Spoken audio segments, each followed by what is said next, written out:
So guys आज हम study करेंगे एटवुड मशीन। सो एटवुड मशीन को स्टडी करने के लिए हम लैग्रेंजियन मेथड का यूज़ करेंगे और Lagrangian equation of motion find करेंगे। सबसे पहले एक बेसिक इंट्रोडक्शन ले लेते हैं लैग्रेंजियन का। लैग्रेंजियन को हम काइनेटिक और पोटेंशियल एनर्जी के डिफरेंस के टर्म्स में डिफाइन करते हैं और इसकी हेल्प से हम एक सिस्टम को स्टडी कर सकते हैं। और क्योंकि ये दो एनर्जीज का डिफरेंस है, इसलिए ये भी एनर्जी के टर्म्स में ही आएगा। और इस तरह से अगर हम किसी सिस्टम को स्टडी करें तो उसमें हमें, जैसे अगर न्यूटोनियन मैकेनिक्स का यूज करके हम सिस्टम को स्टडी करेंगे तो हमें फोर्स की डायरेक्शंस के अकॉर्डिंग फोर्स को कंसिडर करना पड़ेगा और उसमें आपकी गलती होने के चांसेस ज़्यादा है। लेकिन अगर आप सिस्टम को लैग्रेंजियन का यूज करके स्टडी करोगे तो उसमें आपका ये सिंपली स्टडी हो जाएगा, क्योंकि आपकी इसमें डायरेक्शंस इतनी इंपॉर्टेंट नहीं है। इसमें आप वेक्टर फॉर्मेशन यूज नहीं कर रहे हो, क्योंकि एनर्जी आपकी एक स्केलर क्वांटिटी है और लैग्रेंजियन जो है आपका वो क्यू क्यू डॉट और टाइम का फंक्शन है और एक्चुअल में ये फंक्शनल है। ओके, क्योंकि फर्स्ट डेरिवेटिव का फंक्शन भी है तो इसलिए फंक्शनल है। जो इस टाइप के फंक्शंस होते हैं उन्हें फंक्शनल बोलते हैं। और अब एक्चुअल में ये क्यू क्यू डॉट जो है, टी तो टाइम को रिप्रेजेंट कर रहा है, क्यू डॉट जो है वो एक्चुअल में क्यू का टाइम के रेस्पेक्ट में डेरिवेटिव है। Okay, Q dot is nothing but the derivative of Q with respect to time. Okay, और क्यू आपका जनरलाइज कोऑर्डिनेट है। Q is nothing but the generalise coordinate, generalise coordinate. Okay, generalise coordinate इसलिए लिखा है, आप इसे x के term में भी लिख सकते हो, वाई के टर्म में भी, जेड के टर्म में भी, थीटा, इन एनी टर्म्स, किसी भी टर्म्स में लिख सकते हो। ठीक है, तो एक जर्नल कोऑर्डिनेट लिख दिया मैंने, जनरलाइज कोऑर्डिनेट लिख दिया जो सिस्टम को स्टडी करने के लिए चाहिएगा। जितने जनरलाइज कोऑर्डिनेट्स होंगे उतने हमें लैग्रेंजियन इक्वेशन ऑफ मोशन बनानी पड़ेगी। ठीक है, अब जैसे अगर 3D सिस्टम है तो 3D सिस्टम में और कार्टेशियन कोऑर्डिनेट्स हम स्टडी कर रहे हैं तो क्यू क्यू आई की जो वैल्यूज होगी वो एक्स वाई और जेड होगी, है ना। तीन जनरलाइज कोऑर्डिनेट्स होंगे, क्यू वन की वैल्यू एक्स हो जाएगी, क्यू टू की वैल्यू आपकी वाई हो जाएगी एंड क्यू थ्री की वैल्यू आपकी जेड हो जाएगी। ठीक है, तो इस तरह से हम जनरलाइज कोऑर्डिनेट्स का यूज करके सिस्टम की स्टडी करते हैं। और कुछ फिक्स पैरामीटर होते हैं सिस्टम में जिन्हें हम कंस्ट्रेंट्स बोलते हैं। कुछ फिक्स पैरामीटर होते हैं जिन्हें हम कंस्ट्रेंट्स बोलेंगे। ओके, जैसे आपका लेंथ फिक्स हो जाती है, रेडियस फिक्स हो जाती है, तो these are the constraint of the system. Okay, जैसे हम एटवुड मशीन को स्टडी करेंगे तो उसमें लेंथ फिक्स होगी। ठीक है, तो कंस्ट्रेंट्स के होने से हमारे जो जनरलाइज कोऑर्डिनेट्स हैं, हमें उन कम जनरलाइज कोऑर्डिनेट्स का यूज करना पड़ता है सिस्टम को स्टडी करने के लिए। ओके, तो तब उस केस में आपकी डिग्री ऑफ फ्रीडम जो है वो कम हो जाती है। ठीक है, डिग्री ऑफ फ्रीडम बताती है कि जितने जनरलाइज कोऑर्डिनेट्स हैं उनमें से कितनों में आपका, कितनों की हमें मिनिमम रिक्वायरमेंट है सिस्टम की स्टडी करने के लिए। ठीक है, तो डिग्री ऑफ फ्रीडम को हम आपकी जितने generalise number of generalise coordinates हैं टोटल, उसमें से हम कंस्ट्रेंट्स अगर माइनस कर दें तो हमें पता चल जाएगा डिग्री ऑफ फ्रीडम कितनी है। अब अगर नंबर ऑफ पार्टिकल्स या नंबर ऑफ जो इन्वॉल्व है सिस्टम में, जैसे पेंडुलम है तो एक पेंडुलम इन्वॉल्व है तो वन हुआ, अगर दो पेंडुलम इन्वॉल्व है तो ट्वाइस हो जाएंगे जनरलाइज कोऑर्डिनेट्स के। तो जितने जनरलाइज कोऑर्डिनेट्स होगा उसके अकॉर्डिंग यहाँ पे मल्टीपल हो जाएगा, है ना। अगर दो पेंडुलम इन्वॉल्व होंगे तो आपके ट्वाइस हो जाएगा जनरलाइज कोऑर्डिनेट का, एक के X one Y one Z one, दूसरे के X two Y two Z two, है ना। इस तरह से जनरलाइज कोऑर्डिनेट, तो अगर एक्स वाई जेड को हम जनरलाइज कोऑर्डिनेट कंसिडर कर रहे हैं तो उसका ट्वाइस हो गया, जितने भी अब पेंडुलम इन्वॉल्व हो गए उतने मल्टीपल हो जाएगा। और उसमें से जितने कंस्ट्रेंट्स है, फिक्स पैरामीटर है, वो माइनस कर देंगे तो हमारी डिग्री ऑफ फ्रीडम आ जाएगी। ओके, सो अब एक एग्जांपल लेके समझने की कोशिश करते हैं। अच्छा, उसके लिए थोड़ा एक बेसिक फॉर्मूलाज बता दूं मैं। जैसे इसका काइनेटिक एनर्जी है तो काइनेटिक एनर्जी का आपका बेसिक फॉर्मूला क्या है, हाफ एम वी स्क्वायर। ठीक है, तो हम यहाँ पे वी स्क्वायर नहीं लिखते, बिकॉज हम यहाँ पे वी की जगह पे हम अगर एक्स में है, जनरलाइज कोऑर्डिनेट अगर एक्स है तो हम D x by D T लिखेंगे। ठीक है, क्योंकि वेलोसिटी आपका डिस्प्लेसमेंट का टाइम डेरिवेटिव होती है। तो अगर मैं जनरलाइज कोऑर्डिनेट की फॉर्म में लिखूं तो D Q by D T लिखेंगे। ठीक है, यानी कि क्यू डॉट लिखेंगे। ठीक है, तो इसलिए आपका काइनेटिक एनर्जी का जो फॉर्मूला हम यूज करने वाले हैं वो आपका क्या होगा, half M Q dot square. Okay, और इसी के साथ अब हम एटवुड मशीन की स्टडी करेंगे। ठीक है, हमारा first topic is Atwood machine.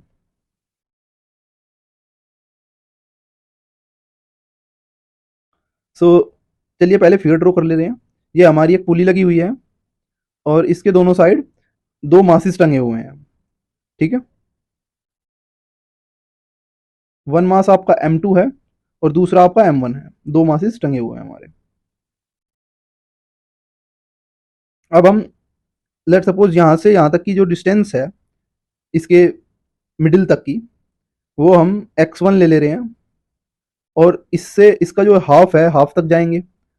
उसके बाद यहाँ से यहाँ तक की जो डिस्टेंस है वो हम x2 ले रहे हैं, ठीक है। और ये जो पुली है इसका मैं रेडियस r कंसिडर कर दे रहा हूँ, ठीक है। और ये पुली, इसका जो पुली का कुछ मास होगा तो उसे मैं MP कंसिडर कर दे रहा हूँ, ओके।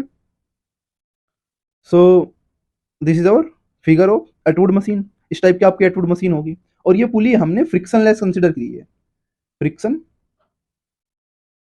लेस, ठीक है। यानी कि फ्रिक्शन इस सिस्टम में इन्वॉल्व नहीं है, ओके। तो ये इसकी कंडीशंस अप्लाई की है। अब आपकी लेंथ ऑफ पुली जो है वो भी फिक्स है, length of pulley is fixed है, तो it means this is the constraint of the system, this is the constraint of the system, okay. तो इसमें कितने कंस्ट्रेन इन्वॉल्व है, इसमें एक कंस्ट्रेन इन्वॉल्व है, इसका मतलब सी की वैल्यू 1 है, ओके ओके। नाउ आपके इसमें जनरलाइज कोऑर्डिनेट्स कितने हुए, इसमें जनरलाइज कोऑर्डिनेट्स आपके 2 हुए, तो जनरलाइज कोऑर्डिनेट्स आपके 2 हुए, ठीक है। तो अगर मैं कंस्ट्रेन को, जनरलाइज कोऑर्डिनेट्स के नंबर को कंस्ट्रेन में से माइनस कर दूं, n माइनस सी कर लूं, तो मुझे डिग्री ऑफ फ्रीडम मिल जाएगी, that is 1, okay, 2 minus 1, okay. तो इस तरह से वो जो अब फॉर्मूला मैंने बताया था उसका यूज कर सकते हैं, ओके। अब जो लेंथ है इसकी पुली की, तो लेंथ है इसकी, जो स्ट्रिंग हमने यूज की है, इस स्ट्रिंग की जो लेंथ है, ये स्ट्रिंग आपकी यहाँ से यहाँ तक, ये स्ट्रिंग है यहाँ से बंधी है M1 मास से, उसके बाद पुली के ऊपर से होके गई और फिर यहाँ से यहाँ तक, ये पूरी की पूरी आपकी क्या है, L है, फिक्स है, ठीक है। तो अब ये जो टोटल लेंथ होगी पुली की, ये x1 प्लस x1 यहाँ तक की प्लस यहाँ तक, ये क्या हुआ, ये इसका हाफ हो गया इसके सरकमफेरेंस का। तो circumference of circle is 2 pi R, circumference of circle is 2 pi R, तो उसका हाफ कर लो, तो यानी कि पाई आर प्लस यहां से यहां तक की डिस्टेंस यानी कि x2। तो ये वैल्यू आपकी क्या रहेगी, फिक्स रहेगी, because length is fixed.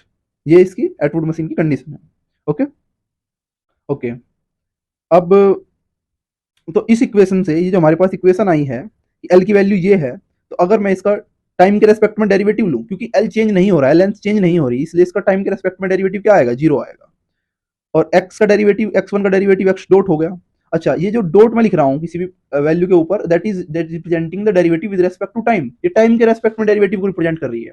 Dot सिर्फ और सिर्फ टाइम के रेस्पेक्ट में डेरिवेटिव को रिप्रेजेंट करेगा, डेरिवेटिव को रिप्रेजेंट नहीं करेगा, सिर्फ टाइम के रेस्पेक्ट में डेरिवेटिव को रिप्रेजेंट करेगा, और किसी पैरामीटर के रेस्पेक्ट में डेरिवेटिव को डॉट से रिप्रेजेंट नहीं किया जाता, ओके।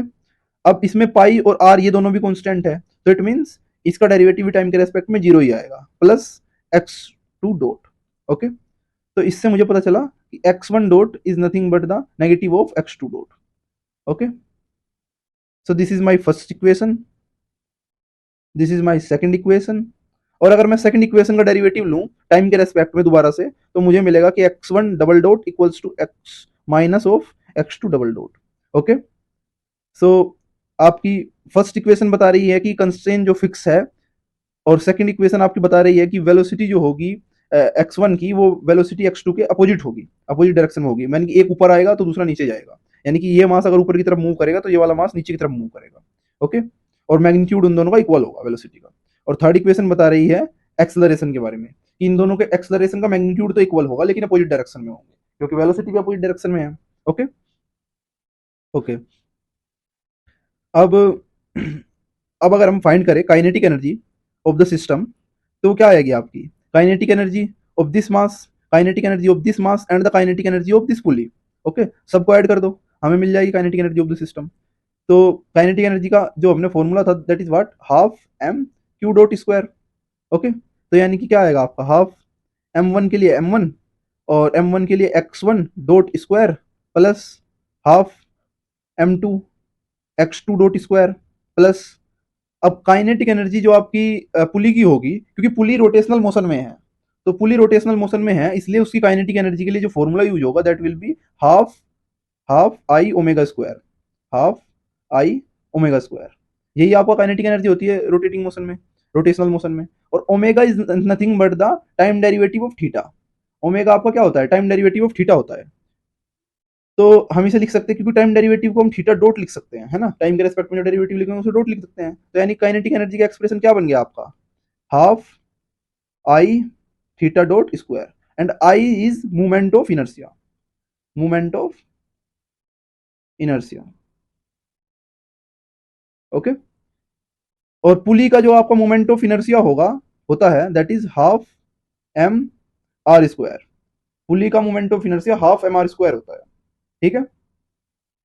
तो R is the radius of pulley and M is the mass of pulley. तो अब इस फॉर्मूले का यूज करके और इस फॉर्मूले का यूज करके हम काइनेटिक एनर्जी लिख सकते हैं। तो यहाँ पे हम क्या लिखेंगे? Half I theta dot square. पहले मैंने काइनेटिक एनर्जी की वैल्यू लिख दी इस फॉर्मूले का यूज करके। Okay. Now half M one X one dot square plus half M two. अब एक्स टू जो है, एक्स टू अगर मैं सेकंड इक्वेशन को देखूं तो सेकंड इक्वेशन के अकॉर्डिंग आपका एक्स वन और एक्स टू का मैग्नीट्यूड इक्वल है, बस साइन अपोजिट है। तो अगर मैं स्क्वायर करूंगा तो मुझे क्या मिलेगा? एक्स वन डॉट का square equals to X two dot square, है ना।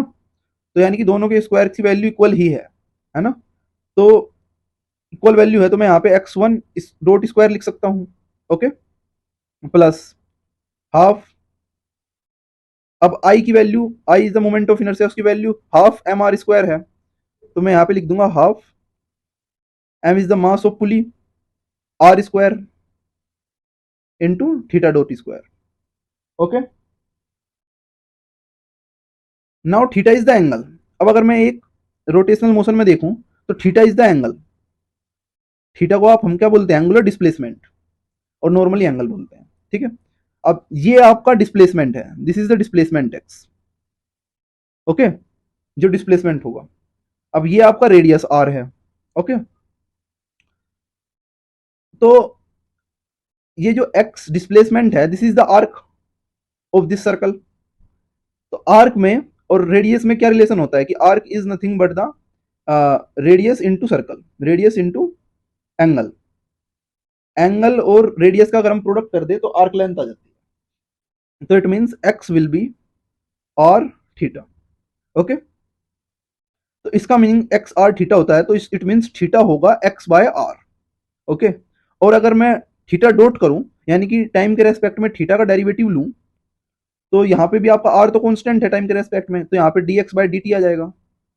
तो इट मीन्स यहाँ पे theta dot equals to one by R और एक्स डॉट आ जाएगा। तो इट मीन्स मैं थीटा डॉट स्क्वायर को x dot square by R square लिख सकता हूँ। ठीक है। तो ये वैल्यू मैं यहाँ पे आपकी पुट कर दूंगा। ओके। थीटा डॉट स्क्वायर की ये वैल्यू मैं यहाँ पे पुट कर दूंगा, theta dot square X dot square by R square. Okay. तो टी इक्वल्स टू, अब आप देख रहे हो कि ये पूरी स्ट्रिंग जो है वो अनस्ट्रेचेबल है, स्ट्रेच नहीं होगी। तो जितना डिस्प्लेसमेंट m1 का ऊपर की तरफ होगा उतनी पुली घूमेगी, और उतना ही आपका m2 नीचे की तरफ आएगा। तो सबके डिस्प्लेसमेंट का जो मैग्नीट्यूड होगा, जो वो इक्वल होगा, सिर्फ डायरेक्शन डिफरेंट होगी। तो हम यहाँ पे क्योंकि मैग्नीट्यूड की ही बात कर रहे हैं, तो मैं इस x1 को और x को इक्वल लिख सकता हूँ। x and x1 and x2, x1 and x2 all three are equal by their magnitude. Okay. अगर मैं उनका मैग्नीट्यूड देखूं, या मैं उनका मैग्नीट्यूड देखूं या स्क्वायर देखूं, वो भी इक्वल होंगे। X two square equals to x square. Okay.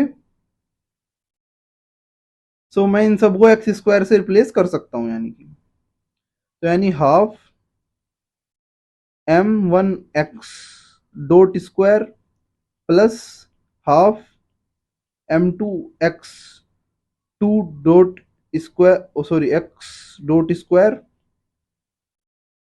Plus half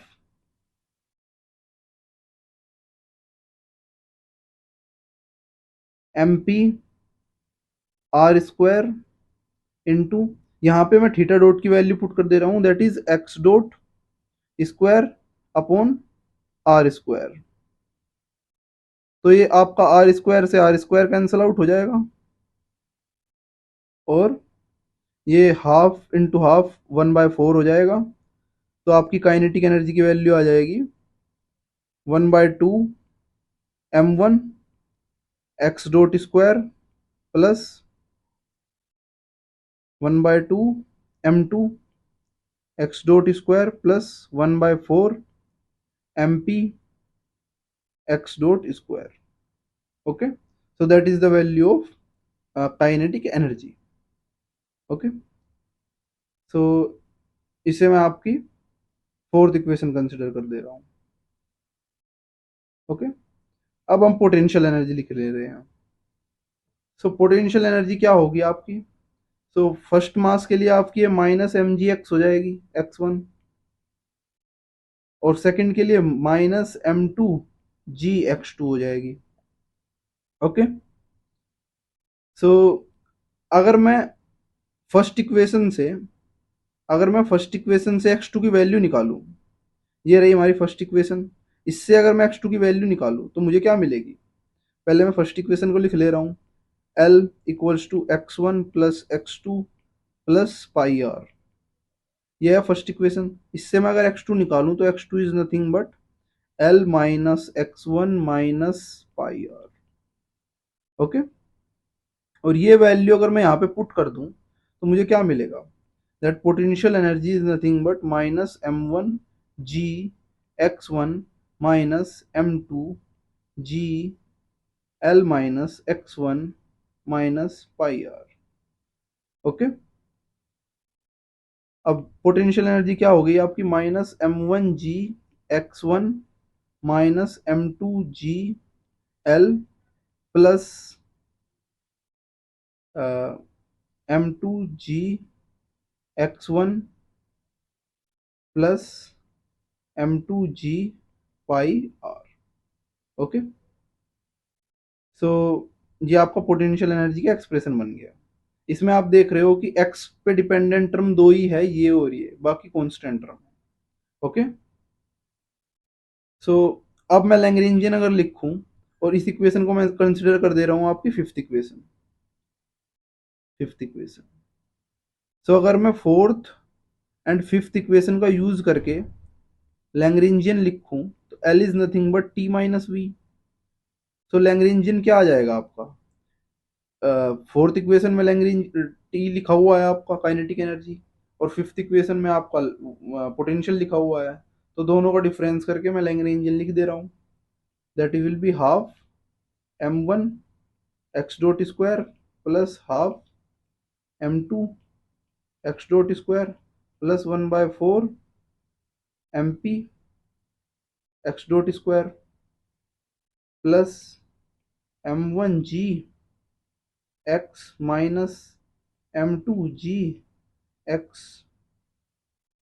plus m2g L minus m2g pi are.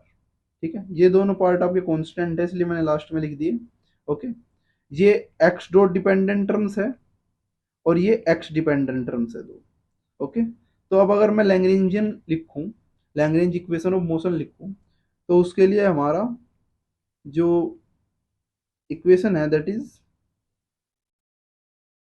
ये जर्नलाइज कोऑर्डिनेट की फॉर्म में पहले मैं इसे लिख दे रहा हूँ। ठीक है, अब इसमें एक ही जर्नलाइज कोऑर्डिनेट है तो एक ही लैग्रेंजियन इक्वेशन ऑफ मोशन लिखी जाएगी। अगर दो जर्नलाइज कोऑर्डिनेट्स होते तो दो दो लैग्रेंजियन इक्वेशन ऑफ मोशन लिखी जाती। तो मैं इसे जर्नल फॉर्म में लिख दे रहा हूँ, that is do L by do q k minus d by d T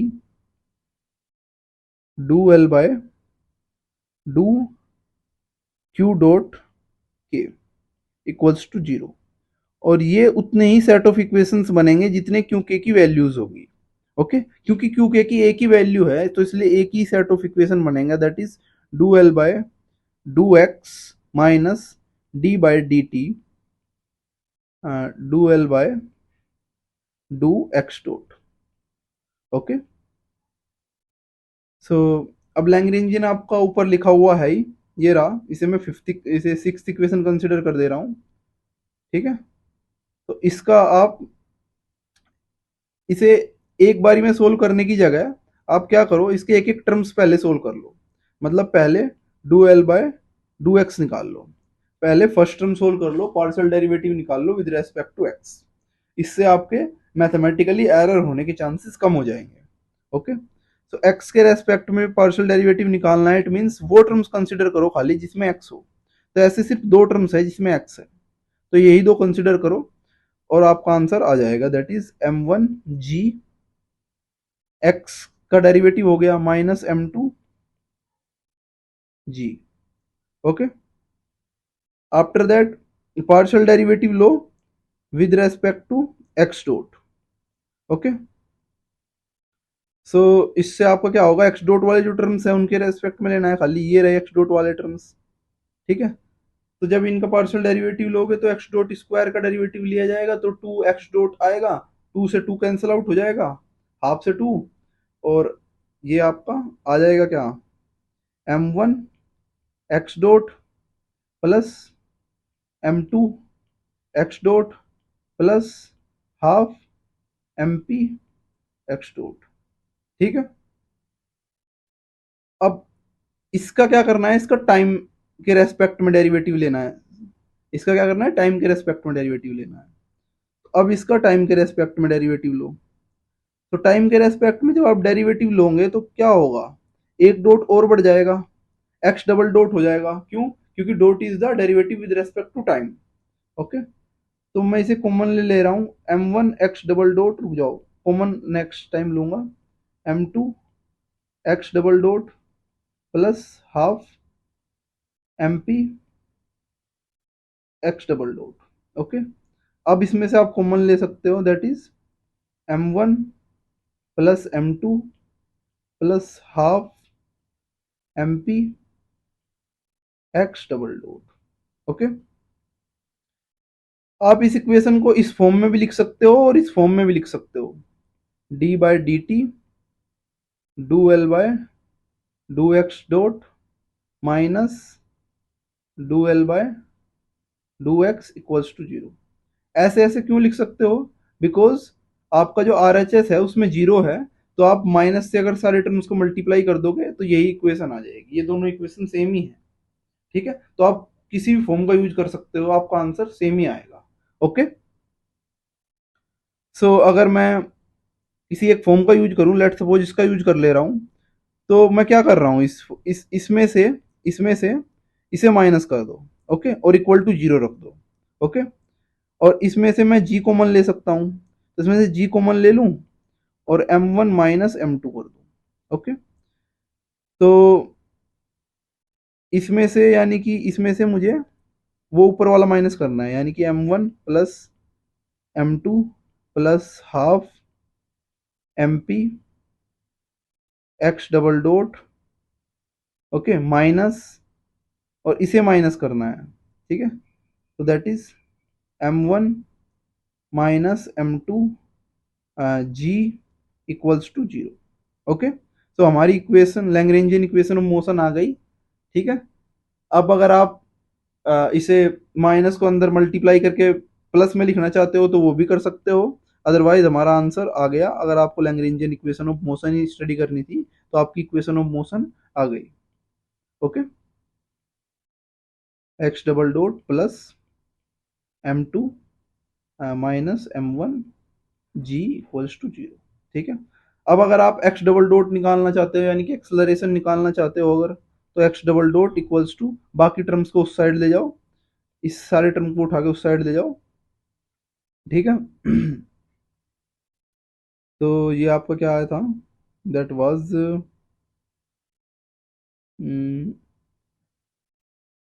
okay, और इसे मैंने माइनस किया इसमें से।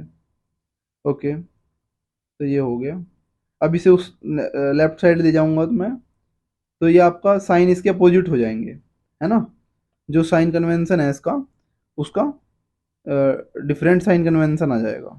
ठीक है, यानी कि m1 minus m2 into G divided by m1 plus m2 plus 1/2 mp। Okay, तो एक्स डबल डॉट की वैल्यू ये आ जाएगी आपकी। ओके, सो अब अगर आपको लेट सपोज आपको ये आपका x1 के अकॉर्डिंग आया है, अगर आप x2 के अकॉर्डिंग एक्सेलरेशन निकालना चाहते हैं तो उसमें क्या होगा आपको, क्योंकि वो इसका जस्ट नेगेटिव था, वो जस्ट इसका नेगेटिव था बाय थर्ड इक्वेशन, आप थर्ड इक्वेशन में देख भी सकते हैं x1 x2 का जस्ट नेगेटिव है, ये देखिए थर्ड इक्वेशन में x1 x2 का जस्ट नेगेटिव है, तो आप इसके अकॉर्डिंग x2 भी लिख सकते हैं, x1 भी लिख सकते हैं। तो आपकी ये जो x की वैल्यू है दैट इज x1, इसे x1 लिख दो, और x2 की वैल्यू आपकी क्या आ जाएगी, x2 की वैल्यू x1 का जस्ट नेगेटिव, तो यानी कि इसमें m2 माइनस m1 आ जाएगा। Okay, m2 minus m1 into g. Okay okay, और आपका डिनोमिनेटर वाला पार्ट सेम रहेगा, उसमें कोई भी चेंजेस नहीं आने वाले। ओके,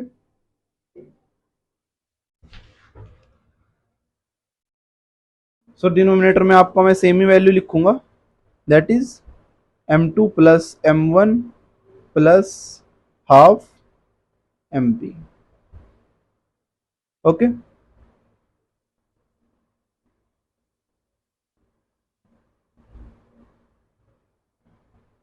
ओके, सो अब ये एक्सेलरेशन आपका फर्स्ट मास का है, दूसरा सेकंड मास का है, ठीक है। तो अब x1 की जो डायरेक्शन होगी वो m1 की साइड होगी, ठीक है, x1 आपका में जाएगा, और अगर m2 ज्यादा होगा तो x2 के डायरेक्शन में जाएगा, ठीक है। अगर m1 ज्यादा होगा तो x1 पॉजिटिव आएगा, और अगर m2 ज्यादा होगा तो x2 पॉजिटिव आएगा, ठीक है, और दूसरा नेगेटिव आएगा, ठीक है। तो और इसी तरह से आप इसे इंटीग्रेट करके आप इनकी वेलोसिटीज भी निकाल सकते हो, और डिस्प्लेसमेंट पोजीशन भी निकाल सकते हो, ठीक है। सो ये आपका मेन कॉन्सेप्ट ये हो गया आपका। Okay, that is the Lagrange equation of motion for Atwood machine. Okay.